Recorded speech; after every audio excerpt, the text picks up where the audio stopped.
जय हिंद दोस्तों। तो लक्ष्य टेस्ट सीरीज का सेकंड लास्ट टेस्ट आ चुका है और वो है टेस्ट नंबर 11 जो आप दे चुके हैं और जिसके सॉल्यूशन में आपको क्वेश्चन नंबर 11 से लगा के क्वेश्चन नंबर 20 तक बताने जा रहा हूं। तो चलिए शुरू करते हैं क्वेश्चन नंबर 11 से।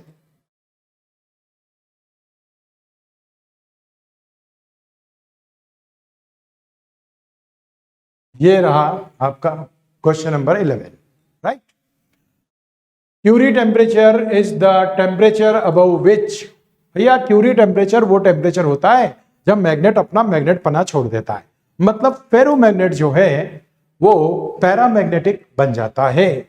तो थ्योरेटिकल क्वेश्चन है, सीधे आपको जवाब देना है कि जो ऑप्शन बी होगा आपका, this will be the correct option. ये जो ऑप्शन बी आपको यहां पर दिख रहा है, ये ऑप्शन बी आपका करेक्ट ऑप्शन होगा, राइट।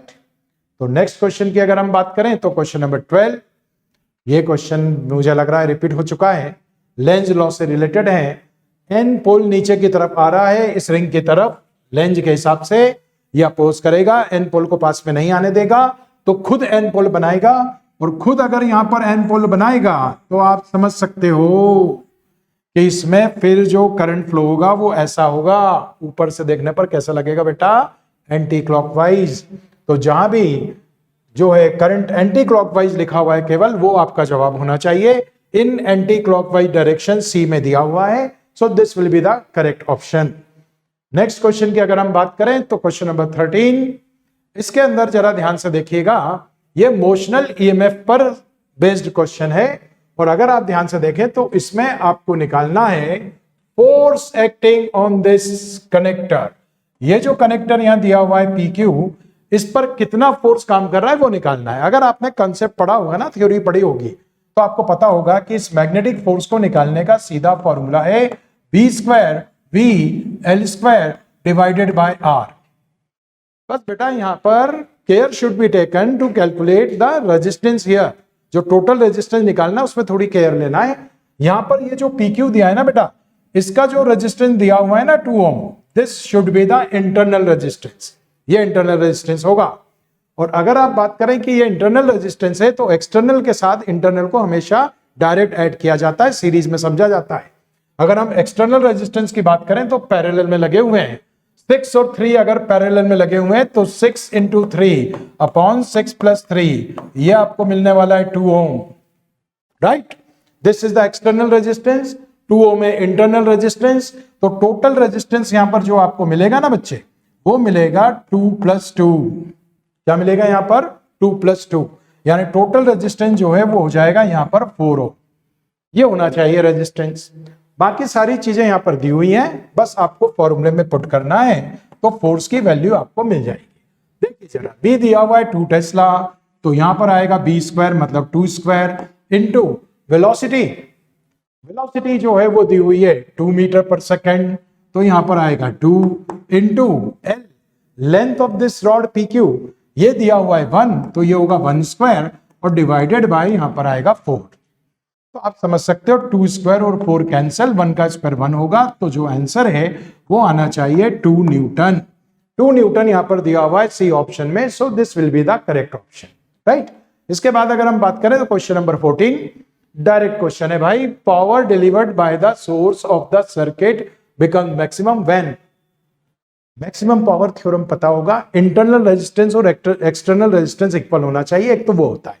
दूसरा यहां दिख रहा है ना जो ऑप्शन, उसको देख के लग रहा है कि he is talking about LCR circuit, और LCR सर्किट में मैक्सिमम पावर की बात तब होती है जब रेजोनेंस हो, और रेजोनेंस कंडीशन किसको नहीं पता प्यारे, XL = XC होता है, और वो यहां दिखाई दे रहा है। तो ऑप्शन बी जो है that will be the correct option. अगर हम बात करें अगली क्वेश्चन नंबर 15, ये भी डायरेक्ट क्वेश्चन आ गया भाई। ये बात कर रहा है इंपीडेंस की, और वो भी कौन से सर्किट में, LCR सर्किट में। LCR सर्किट में इंपीडेंस का फॉर्मूला सबको पता है, √R² + XL - XC²। तो आप समझ सकते हैं कि यहां पर आप देख सकते हैं कि ये जो चीज है वो केवल यहीं बैच खाई गई। रूट मतलब 1/2 पावर, XL मतलब L ओमेगा, और XC मतलब 1/C ओमेगा। तो आप देख सकते हैं कि जो ऑप्शन बी है that will be the correct option. Option B जो है वो सही ऑप्शन होना चाहिए। तो इसके बाद अगर हम बात करें 16 क्वेश्चन की, the number of photons of wavelength 540 nanometre emitted per second by an electric bulb of power 100 watt. Power दिया है, वेवलेंथ दी है, पावर दिया है, नंबर ऑफ इलेक्ट्रॉन पूछा है। क्या भैया सबको पता है इसके इस बेसिस पर जो फॉर्मूला इस्तेमाल करते हैं ना नंबर ऑफ फोटोन का, वो होता है power into wavelength divided by h into C. This is the formula used. You just put the values and you will get the answer. यहां पर आपको क्या मिलने वाला है, पावर मतलब 100, वेवलेंथ मतलब 540 नैनोमीटर है बच्चे, 10 की पावर -9 डिवाइडेड बाय h आएगा, दिया हुआ है यहां पर 6 इंटू 10 टू दी पावर -34 और into velocity of light 3 into 10 to the power 8। ये वैल्यूज बस रख लीजिए, इसे सिंप्लीफाई कर लीजिए, आंसर मिलना चाहिए। मुझे तो यही दिख रहा है कि 6 and 3 ये हो गया 18 से 54 गया 3 टाइम्स, है ना। और अगर आप अब कैलकुलेट कर लें पावर्स को, तो पावर पूरी आप कैलकुलेट अगर कर लेना बेटा, ये भी और ये भी, तो वो आने वाला है 10 की पावर 20। तो ऐसा ऑप्शन यहां दिख रहा है ऑप्शन सी में, this will be the correct option. ये आपका सही ऑप्शन होना चाहिए। ओके, क्वेश्चन नंबर 17 फिर से theoretical question. When wavelength of incident photon is decreased. मेरे भाई अगर वेवलेंथ डिक्रीज होगी तो फ्रीक्वेंसी बढ़ेगी। फोटो इलेक्ट्रिक इफेक्ट पढ़ा है तो पता है फ्रीक्वेंसी बढ़ेगी तो काइनेटिक एनर्जी बढ़ती है। काइनेटिक एनर्जी अगर बढ़ेगी तो वेलोसिटी बढ़ेगी। इसका मतलब यहां पर वेलोसिटी इंक्रीज होना चाहिए। Velocity of the emitted photo electrons increases, ये दिया हुआ है ऑप्शन बी में, तो ऑप्शन बी जो है वो सही ऑप्शन होना चाहिए। ठीक है भाई। अगर हम बात करें अगले क्वेश्चन की, तो क्वेश्चन नंबर 18 जो है वो ट्रांजिशन के अबाउट है। देखो भाई यहां पर बोल रहा है कि emission of photon represents the emission of photon.